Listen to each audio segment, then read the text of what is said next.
Alright, welcome back everybody.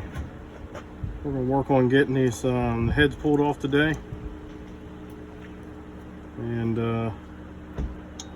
when we're doing that, we got to keep everything together. You got to remember where your number 2 head is this one, number 1 is this one. And so you want to keep all the number 1 parts together and all the number 2 parts together. You want to make sure you put the intake rod or push rod where it belongs.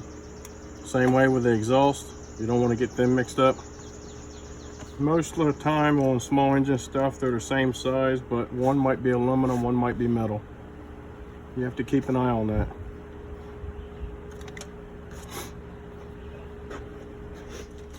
It's a good idea to use some baggies.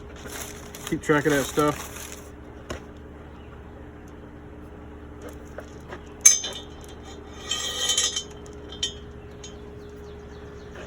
All right.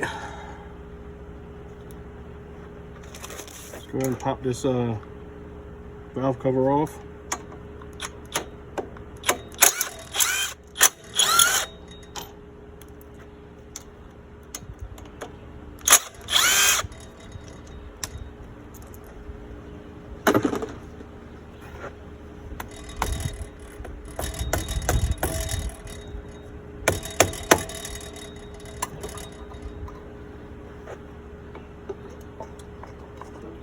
Well, I was hoping. I was absolutely wrong. Well, I was hoping with the motor tipped up like this, it would help eliminate the mess, but for some reason or another, the only spot to drain back is way up high.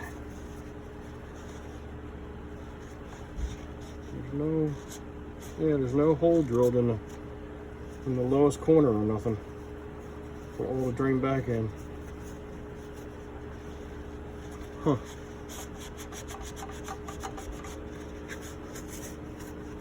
I did get the so both of these are 2 small metal rods for the intake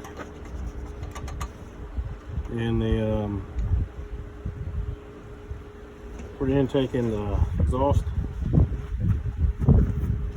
Now, with this being a Kohler, it has hydraulic valves, and when we go to put this back together, I'll show you what you have to do to those valves before you put them back in. You just can't take and put them back in. You got to bleed them out first. Automotive, you'd usually soak them in oil and let them pump up. On small engine stuff, you have to bleed them out and let them pump up on their own. If you don't, you'll bend the rod every time.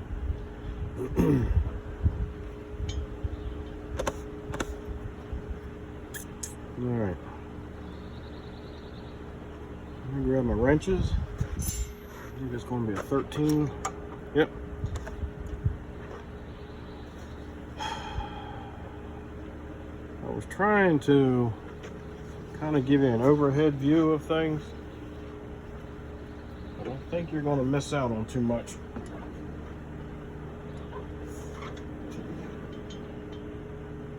Yeah.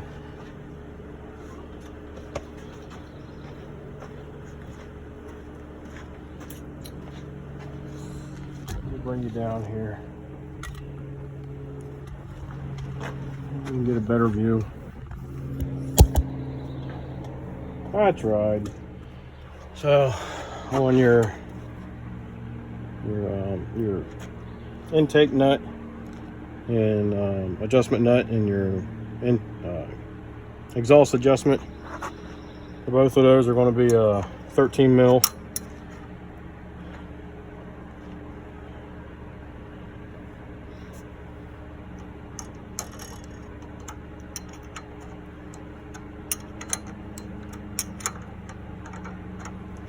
Let me bring this around. There we go. That should be top dead center or close to it. Doesn't have to be perfect.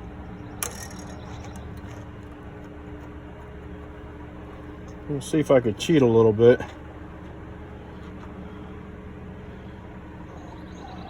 Yeah, well, yeah, I think I could cheat a little bit. Got a bolt here, bolt there, and a bolt there.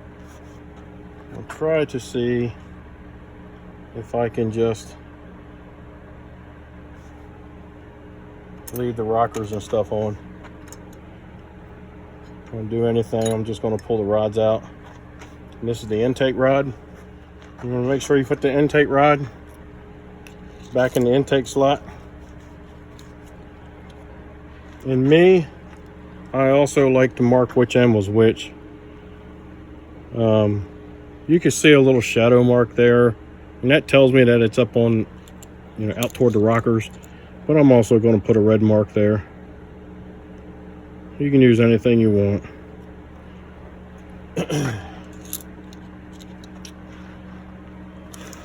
We'll just drop that in a little baggie. I'm going to mark this baggie number 2 cylinder.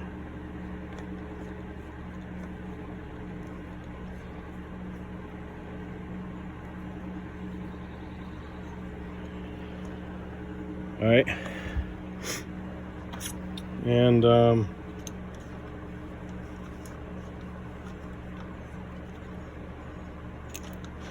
you would typically use 4 baggies, 1 for the intake, 1 for the exhaust on each side.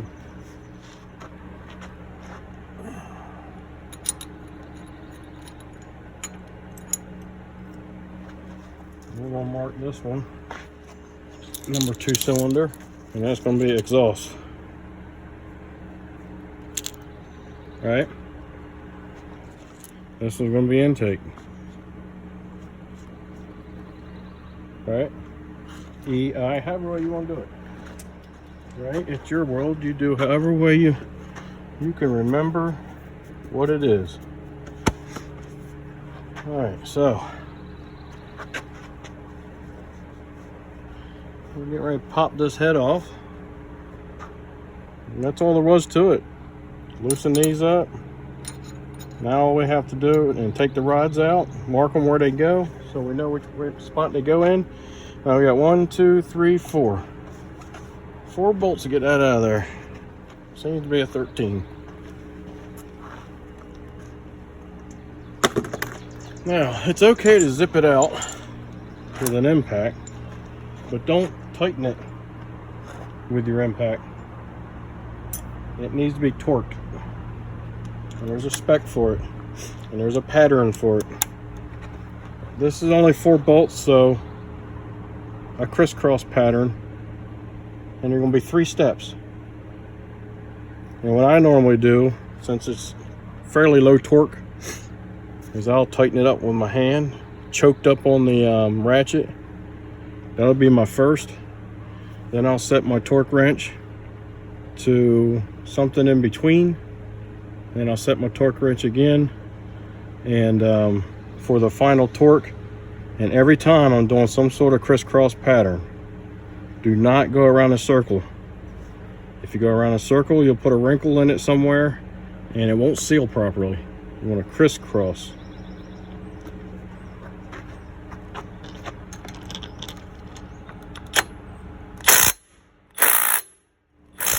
There we go. I found a deep oil 6-point. There we go.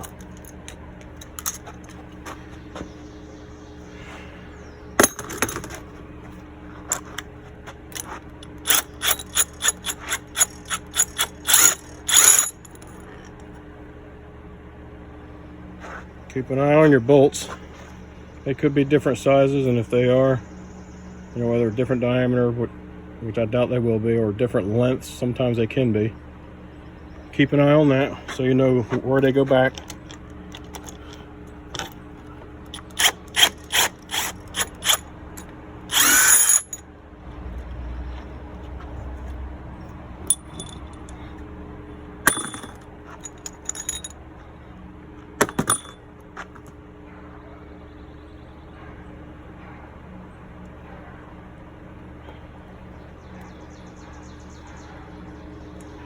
All right. So other than a blown head gasket, doesn't look like there's anything wrong with this head. Still looks really good. The valve looks really good. Up through here where the exhaust was blowing out at, it doesn't look like it cut the aluminum. I'll take a better look at it once I get everything cleaned up, but it looks fine right now. So the manufacturer head gasket is just that lead coated gasket, or graphite coated gasket, I believe is what it really is. So I've got the new gasket, and the new gasket appears to be beefier all the way around. It's not skimpy along here, and it has a metallic backup, which is nice. So these aftermarket ones are going to should be better. They should hold up better. And I got 2 of these, one for each side. There's your part number. It's aftermarket. Like, it looks like it might be Chinese, but to me it looks like there's nothing wrong with it at this point. Get a better look at it when we get things opened up.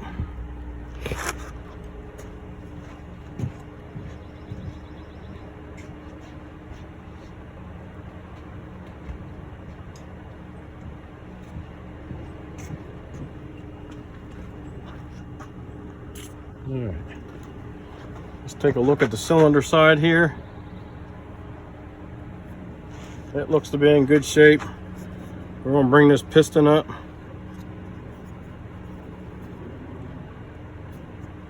Actually, let's take it back down first.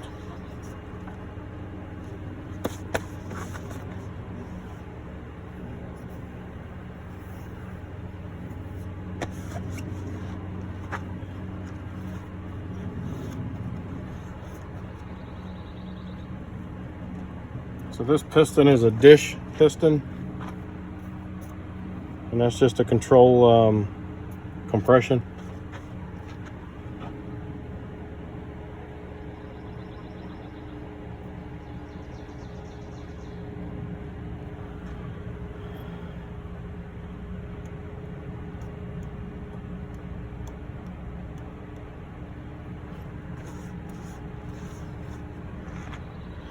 A little bit of play there.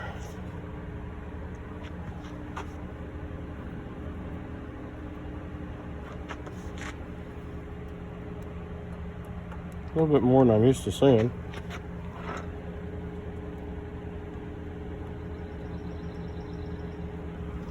But it should be fine. I'm pretty sure if I put gauges on it, it will still be in spec. You're going to have a little bit of play. It can't be super tight. And you can still see the cross hatching. There's no scoring in here. There's no scoring. You can see the cross hatching. I'm pretty sure that this cylinder is good. Nothing wrong with it.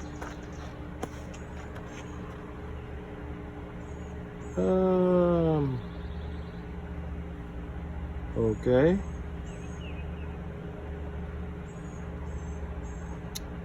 I'm guessing this motor doesn't have hydraulic lifters. I'll tell you if it does or not. No, it's not a Kohler command. If it was a Kohler command, then it would have the hydraulic lifters. But this is not a Kohler command, so we don't have to worry about with the lifters. We don't have to worry about bleeding them down, because it's a solid lifter, just like a traditional mower would have in it.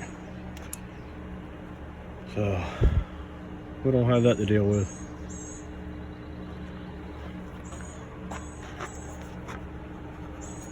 And I may have done a video on that already. All right, so now all we have to do here is clean up this surface. So bring your piston all the way up to top dead center to help get debris, keep debris out. And we're going to take this surface area and we're going to clean it up. It's pretty decent right now. I would say some green Scotch-Brite would be just good enough. And right in here, we're going to stick paper towel. So any debris that may get in there, we'll be able to pull it back out. We're going to take these out just to get them out of the way. Usually just give them a little squeeze. These are a little different. They're not as thick. It's like a piece of spring metal rolled up. It's got a gap in it. You squeeze the gap. Comes out pretty easy. Just remember to put them back in. I'm thinking I should be able to get at least one cylinder done today. I might do the other cylinder tomorrow. All right, got me some green Scotch-Brite.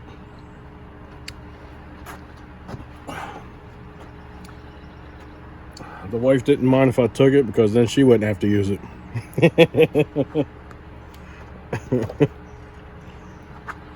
We're just gonna come along here.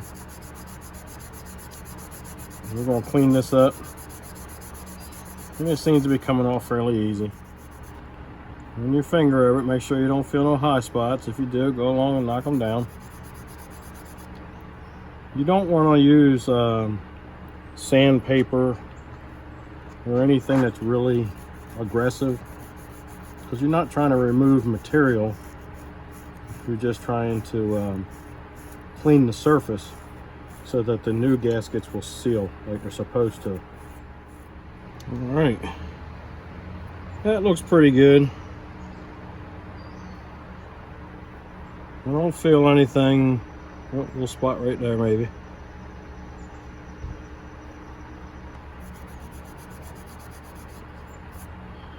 All right, I'm gonna take and clean this off, a little bit of air, gently.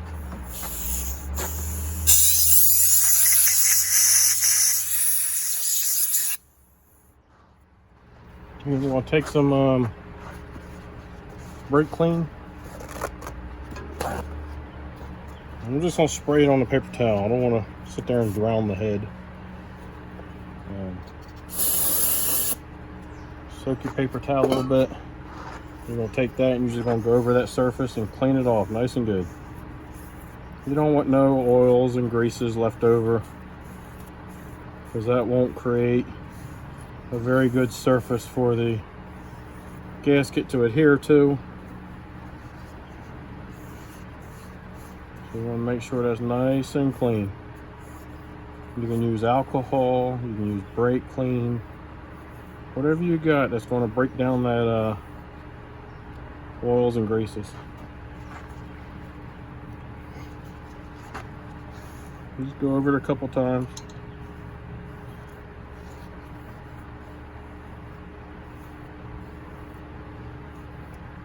There we go. Do your prep work. Prep work's very important. Prep work prevents you from having to do extra work. It helps prevent. I won't say it's 100%, but it helps to prevent having to do extra work or rework, or however way you want to put it. All right. So it's coming up pretty clean now. All right, so we got this ready to go. We'll leave these paper towels in here for the time being, and we're going to head on in the shop, and we're going to take a look at this head, and we're going to do the same thing with it. We're going to get it all cleaned up, prepped and ready to go.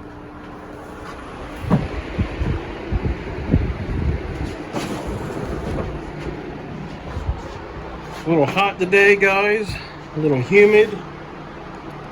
I've got the fan running. I'm hoping it doesn't interfere with the video too much.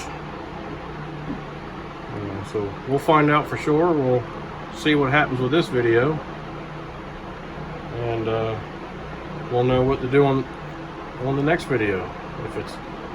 But today is hot and humid. It's the first hot and humid day of the year so far. All right, let's squat you down a little bit. There we go. So we have the head here. You take a scraper, a knife, whatever you got. You're just going to go along and get up under there. You're going to start working that gasket off. And it should come off fairly easy. Tough spots are going to be around where the bolts were. And it'll come off fairly clean. It's not too bad, right?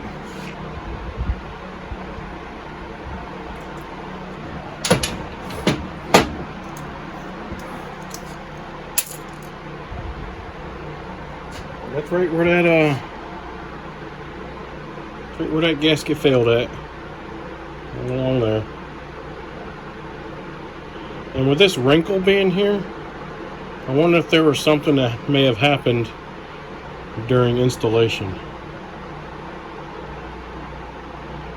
Because if that was put in there right and torqued down right, why would there be a wrinkle there? And that wrinkle was there before I even pulled the head off. And if you go back and look at the previous video when I was doing my smoke test, and we were looking at where the hot exhaust had burned up the intake over here, then you'll see that wrinkle there. Okay. Doesn't feel like they cut the head any, so there's no damage there. So we're going to do the same thing like we did before. Valves seem to be okay. We're going to take that Scotch-Brite and we're going to clean that up nice and good. And we're going to clean it off with some either alcohol or brake clean. We'll wipe that down like we did the motor side. I'm pretty sure that this engine didn't overheat or anything like that. So I'm pretty sure that the head is probably true.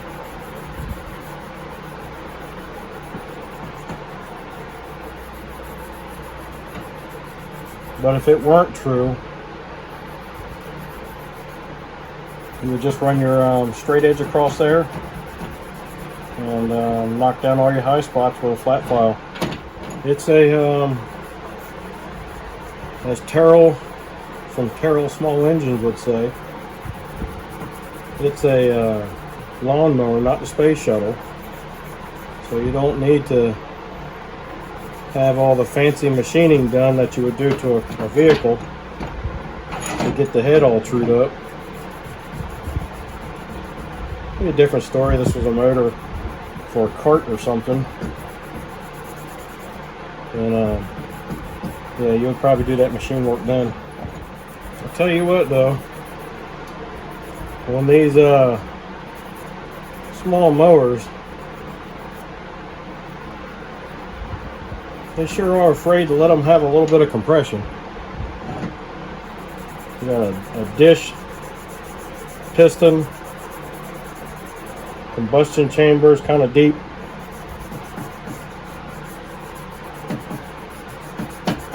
I guess this thing's probably going to be about maybe 8.5 to 1. You might get lucky and find yourself a 9 to 1. It's probably like an 8, 8.5. Maybe a 9. And we're going to do the same thing we did with the motor. We're going to blow this down and we're going to wipe it down.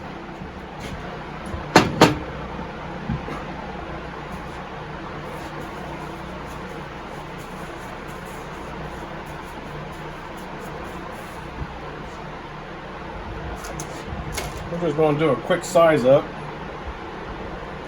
on our gaskets here, our old one versus the new one. Make sure everything's pretty close and okay.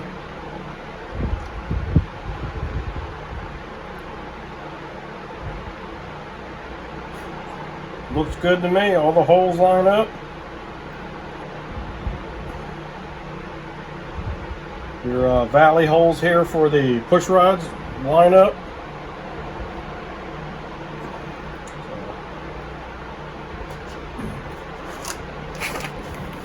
So as you can see on these two, this was just graphite only, and this one is graphite with the metal backup.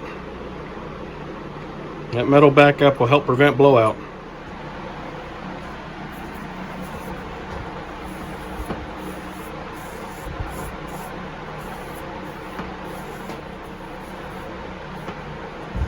Alrighty. A lot of times I tell you which side's which,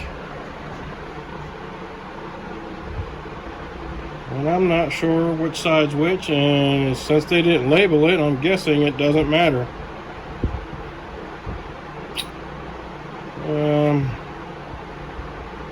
That kind of sucks. Let's move you back out.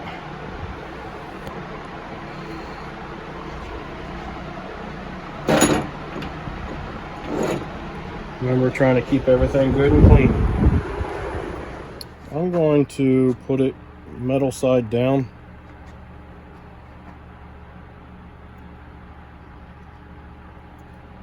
And hopefully that'll be okay. Nope, I'm not going to do that. And the reason why I'm not going to do that is the crimp area here.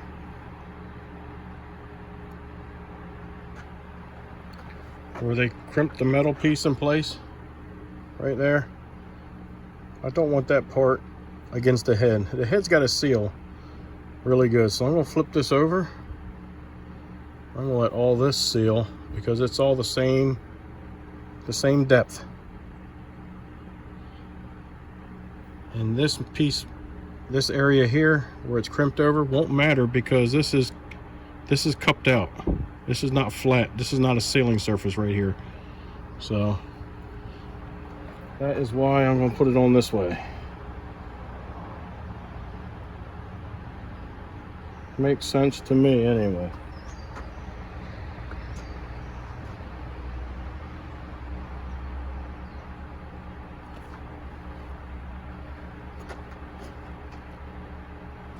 So the nice thing about this is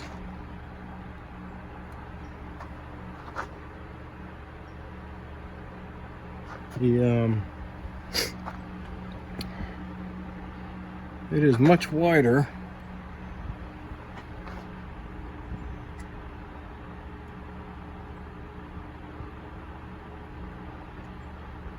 than the factory one. I'm going to get this area wiped down also just before I put it on.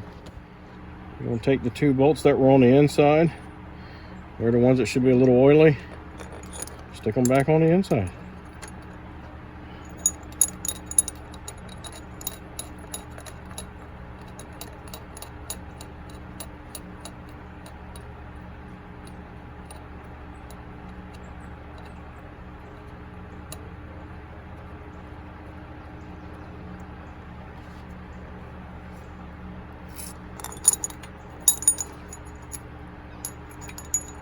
I'm going to try this. This is going to be a long video, guys.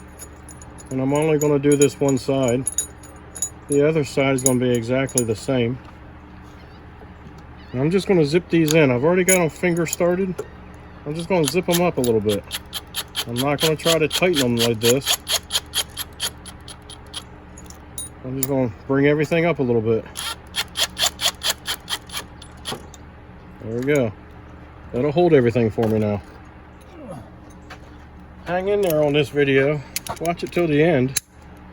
I know it's going to be long, might get a little boring. But there might be something here that you didn't know. Might be something interesting to you.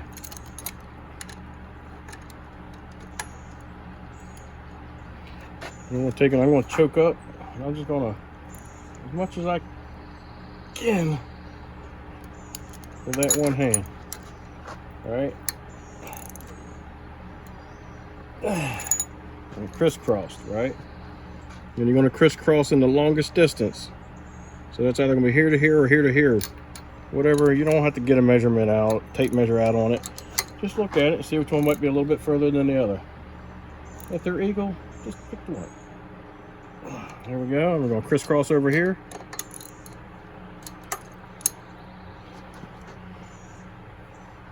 Everybody remember the song Crisscross Make You Want to Jump? Yeah? So that's what you're going to do. You're going to crisscross, and you're going to jump over here, and you're going to crisscross, and you're going to jump over here.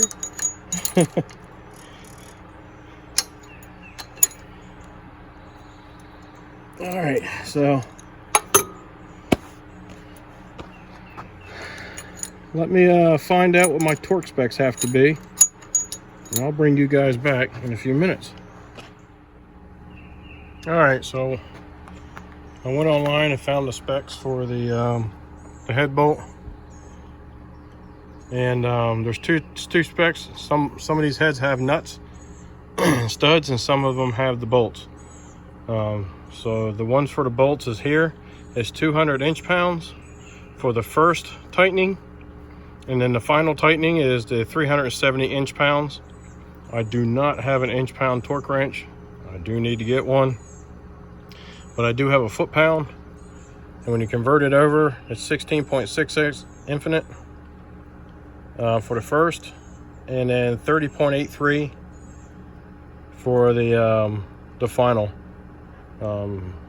My torque wrench goes to, the lowest it will go is 30, and I will set it close to that 30.83. I might even go 31, and that's what we're going to do. So the first tightening, I'm just going to use my hands with a regular ratchet. I'm just going to snug it up a little bit more, and then I'll put the torque wrench on it after that. So let's get her done.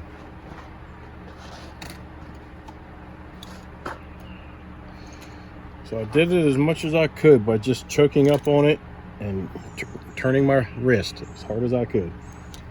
Now we're going to go back and we're going to grab the end of the ratchet, and we're going to just give it a little tweak more.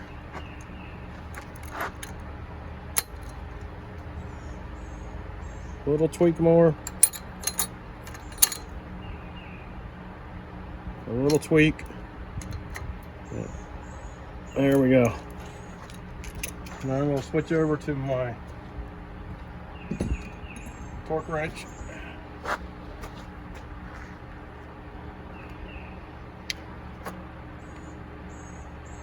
And I will set it for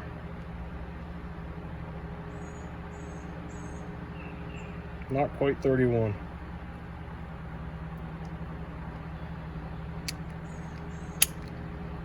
So it's more like, well, actually, hold on. I goofed up. There's 30.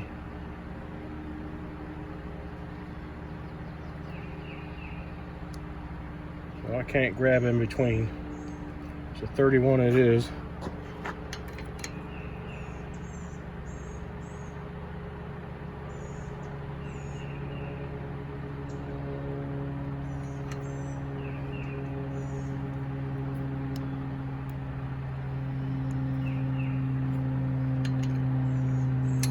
We're just going to keep going around until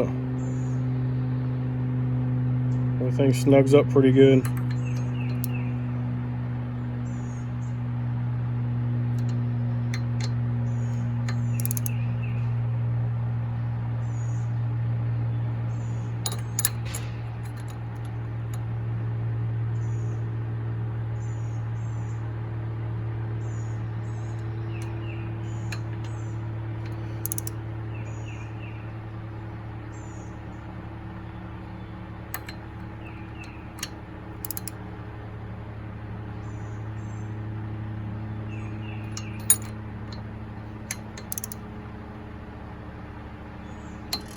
There we go.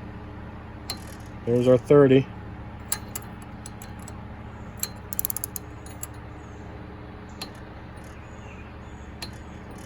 There's our 30 on that one.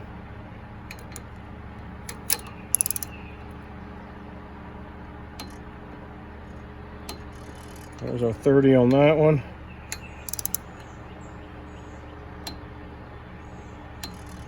There's our 30 on that one.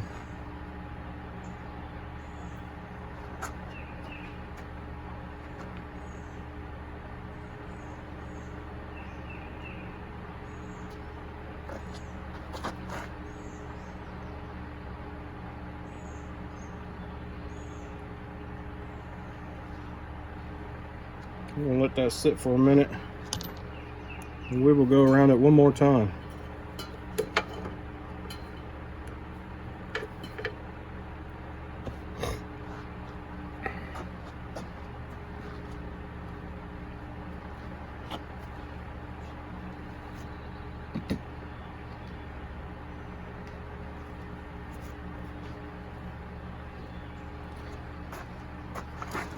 We can go ahead and drop our rods in, our push rods.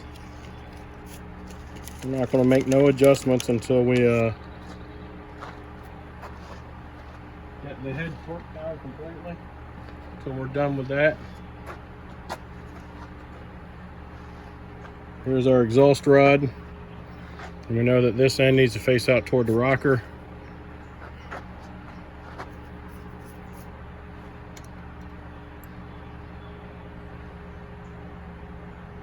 Crap. You know what I did? Why didn't you guys to remind me to pull the paper towels out?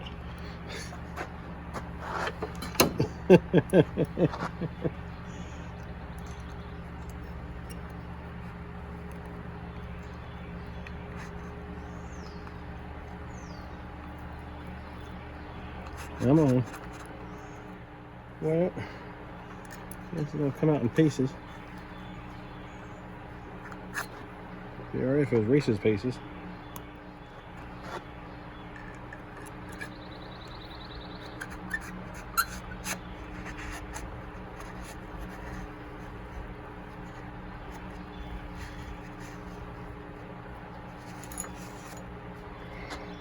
There we go.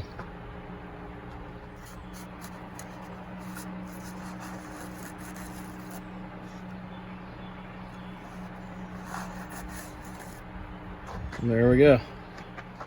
Make sure you remove it before you put the head on. There's our push rod. You know the red mark needs to go about toward the rocker. All right. Let's see if you can see this back there. All the way back there. So that is the cup at the end of this rod needs to set into. Make sure you get it in there. Not sure how well you can see it, but the rod is all the way back there, and it is seated in to the cup of that lifter, and we're good to go. Let's do the same thing with that one. All the way. You're gonna take and hold on to that, rotate your rocker around, apply a little bit of pressure there to kind of hold things in place. Snug this nut up. Now you're just going to finger tighten this for now because there's specs you have to go for on your gap here on the end of the rocker versus the valve spring. But for time being, this is all you need to do for now. I'm going to go back. Just double check everything here one last time.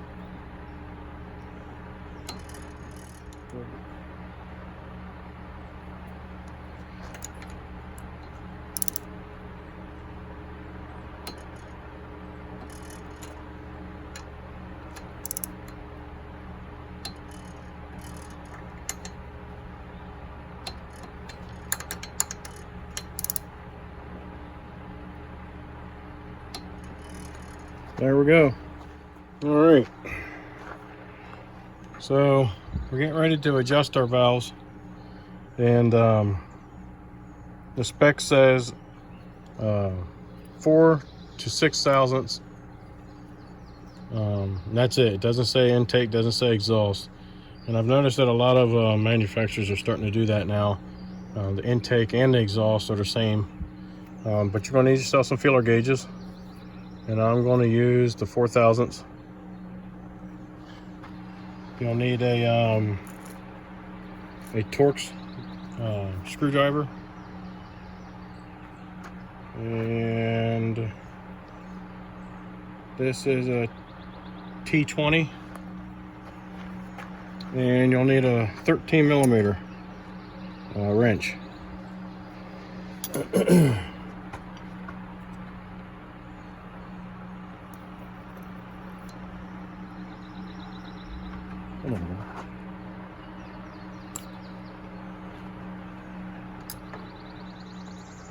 So basically you want to run your feeler gauge through here until you get some drag, and then you want to stop moving your wrench And then you want to tighten down your Torx. Test it again.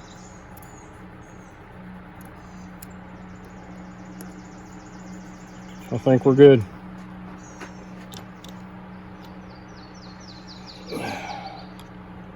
All right. We'll move down to the exhaust.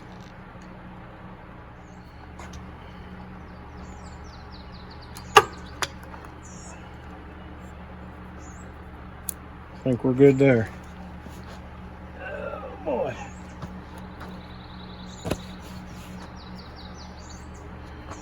Give this one a last snug.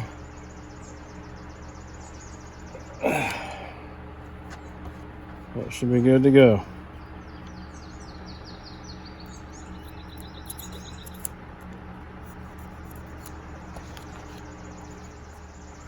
For the most part, guys, this side is done. And I'm gonna give it a spray, because we want that this rubber O-ring that's in here sits proud, so it sits past the groove that it sits in, so that's more than good to use. And we'll wipe this area down here.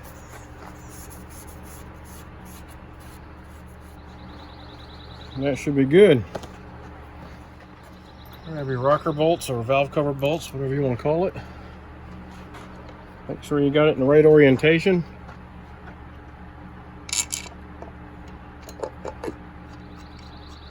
There's a torque spec for this, but if you just hand tighten them, you're good.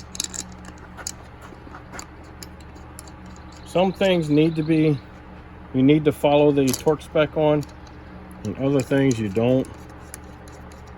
Like the technical stuff, like the head bolts. Yeah, we need to make sure that they're tight enough so that you don't blow the brand new gasket.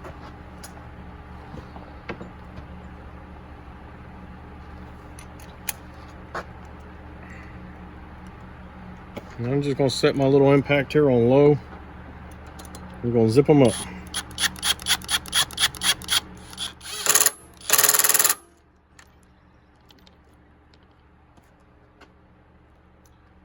That should be good. I'll bump it up one. Give it a little zip there.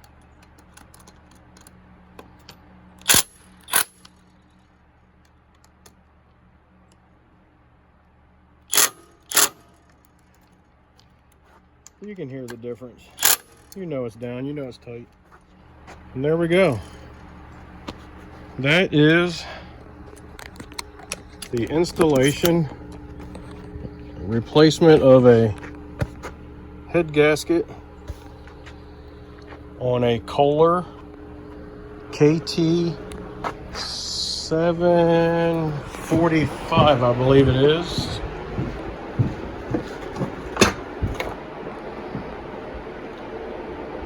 Yep, KT 745. The other side will go the same way.